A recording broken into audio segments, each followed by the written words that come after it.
Hello friends, आप सबका बहुत बहुत स्वागत है मेरे किचन में। वैसे तो आम से तमाम तरह की मिठाइयाँ, डेजर्ट, आइसक्रीम, बहुत सारी चीज़ें बनाई जाती हैं और आम का टेस्ट होता ही ऐसा है कि शायद ही कोई ऐसा हो जिसे आम खाना पसंद ना हो। इसी चीज़ को थोड़ा सा और आगे बढ़ाते हुए आज मैं भी आम से ही बनने वाला एक बहुत ही सिंपल सा लेकिन बहुत ही डिलीशियस एक डेजर्ट बनाने वाली हूँ, जिसे बनाने के लिए आपको किसी भी तरह के स्पेशल इंग्रेडिएंट की ज़रूरत नहीं है। जो भी चीज़ें आपके किचन में मौजूद हैं उन्हीं से हम ये डेजर्ट बना करके तैयार करेंगे। तो आइए शुरू करते हैं इस डेजर्ट को बनाना। तो यहाँ पर कुछ चीज़ें हैं। तो यहाँ पर सबसे पहले हमें एक पका हुआ आम चाहिए और ऑब्वियसली है ये मीठा होना चाहिए आपका आम। इसके साथ यहाँ पर लिया है मैंने 1/4 कप सूजी और साथ ही साथ यहाँ पर मैंने लिया है 1/2 कप मिल्क पाउडर।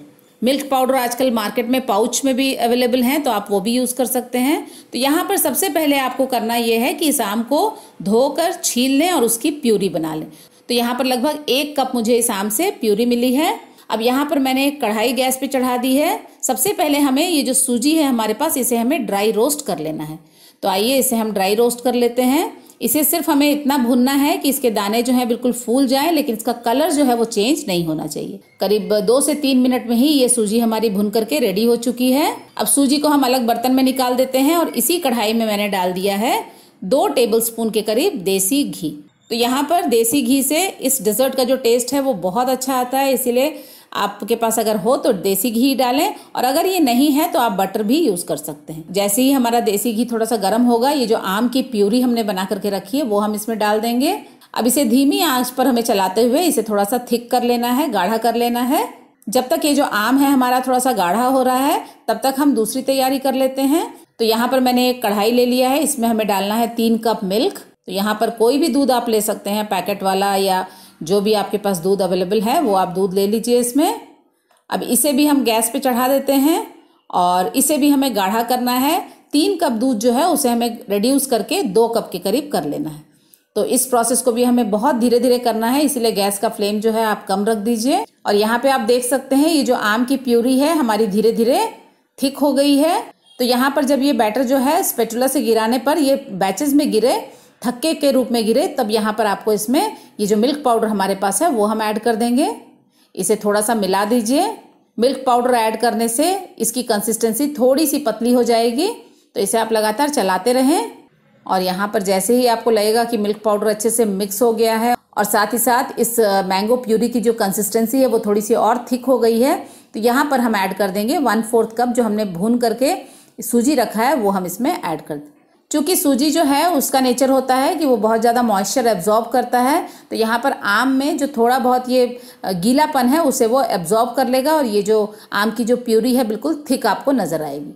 अब यहाँ पर इसे चलाते चलाते इसे और थोड़ा सा टेस्टी और शाइनी बनाने के लिए हम यहाँ पर डालेंगे 2 छोटे चम्मच देसी घी। हमने शुरुआत में ही 2 टेबलस्पून देसी घी डाला था। अब यहाँ पर हम 2 छोटे चम्मच बैचेस में डालेंगे। एक बार में हम दोनों चम्मच देसी घी नहीं डालेंगे, पहले 1 चम्मच डाल करके मिक्स करेंगे इसे, उसके बाद थोड़ी देर बाद फिर से हम 1 चम्मच देसी घी इसमें ऐड कर देंगे।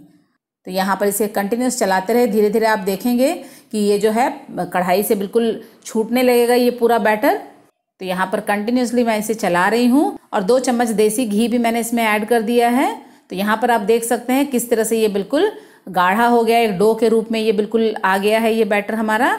तो यहाँ पर जैसे ही आपका ये जो मैंगो की जो प्यूरी थी हमारी, ये इस सिचुएशन में आ जाती है, बिल्कुल डो की तरह दिखने लगती है, यहाँ पर आपको गैस का फ्लेम ऑफ कर देना है और इसे आप एक थाली में निकाल लें। तो यहाँ पर ये डो जैसे ही थोड़ा सा ठंडा हो जाता है और आप इसे आसानी से छू सकते हैं, उस वक्त आपको डाल देना है यहाँ पर 1 बड़ा चम्मच या 1 टेबलस्पून डेसिकेटेड कोकोनट।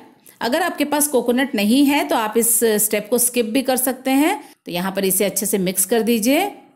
तो यहाँ पर इस डो को आप बहुत ही ईजिली हैंडल कर पाएंगे, बिल्कुल भी ऐसा नहीं है कि ये चिपचिपा सा हो जाएगा। ऑलरेडी इसमें हमने जो 3 टेबलस्पून घी डाला है उसकी वजह से इसमें सफिशिएंट घी है। और अब इसके छोटे छोटे बॉल्स इस तरह से आपको बना लेने हैं। तो आप देखिए कितना चिकना सा ये बॉल बन करके रेडी हुआ है। बॉल्स की साइज़ आपके ऊपर डिपेंड करती है, आप छोटा बड़ा किसी भी तरह का बॉल इसमें बना सकते हैं। तो ये सारा जो डो है इसका मैं बॉल्स बना करके रेडी कर लेती हूँ। तो यहाँ पर सारे बॉल्स हमारे रेडी हो चुके हैं। आप देखिए घी की वजह से कितने शाइनी बॉल्स हमारे बन करके रेडी हुए हैं। अब यहाँ पर हम अपने दूध को देख लेते हैं। अब यहाँ पर हम देख लेते हैं हमारे दूध का क्या हाल है। अब यहाँ पर दूध हमारा थोड़ा गाढ़ा हो चुका है, तो अब हम इसमें चीनी भी मिला देंगे। तो यहाँ पर 1/4 कप के करीब मैं चीनी इसमें डाल रही हूँ। अगर आपको मीठा ज़्यादा पसंद है तो आप 1-2 चम्मच और भी ज़्यादा इसमें चीनी ऐड कर सकते हैं। यहाँ पर इसे और थोड़ा सा गाढ़ा करने के लिए हम इसमें ऐड करेंगे ब्रेड। तो यहाँ पर मेरे पास 2 स्लाइस वाइट ब्रेड है। इसके जो साइड्स होते हैं ब्राउन कलर के, इसे आप हल्का सा निकाल लीजिए, क्योंकि ये रहने से ये जो दूध का जो कलर है वो बिल्कुल ब्राउन सा हो जाएगा। तो ये जो साइड्स है इसे मैं कट कर लेती हूँ और इसे थोड़ा सा क्रम्बल करके हाथ से ही थोड़ा सा मैश करके, आपको इसे मिक्सी जार वगैरह में नहीं चलाना है, हाथ से क्रम्बल करके आप इसे डाल दें। इसे डालने से दूध जो है और भी ज़्यादा गाढ़ा हो जाए, आपको ज़्यादा देर उसे गैस पर और उबालना नहीं पड़ेगा। तो यहाँ पर ये जो ब्रेड क्रम्स है ये मैंने सारा डाल दिया इसमें। अब यहाँ पर एक उबाल आने देना है हमें। थोड़ी ही देर में आप देखेंगे कि किस तरह से ये जो दूध है ये बिल्कुल गाढ़ा हो चुका है। तो बहुत ज़्यादा इसे हमें चलाना नहीं है, नहीं तो ये ब्रेड क्रम्स जो है बिल्कुल घुल जाएंगे, क्योंकि थोड़ा सा हमें ये दानेदार नज़र आना चाहिए। तो अब 1-2 उबाल आ चुका है।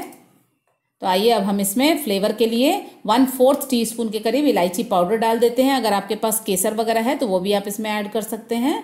और साथ ही साथ मैंने कुछ बादाम और काजू भी स्लाइस करके इसमें डाल दिया है। ये सारी चीज़ें डालने के बाद ये जो आम के बॉल्स हमने बना करके रखे थे उसे आप इसमें ऐड कर दीजिए।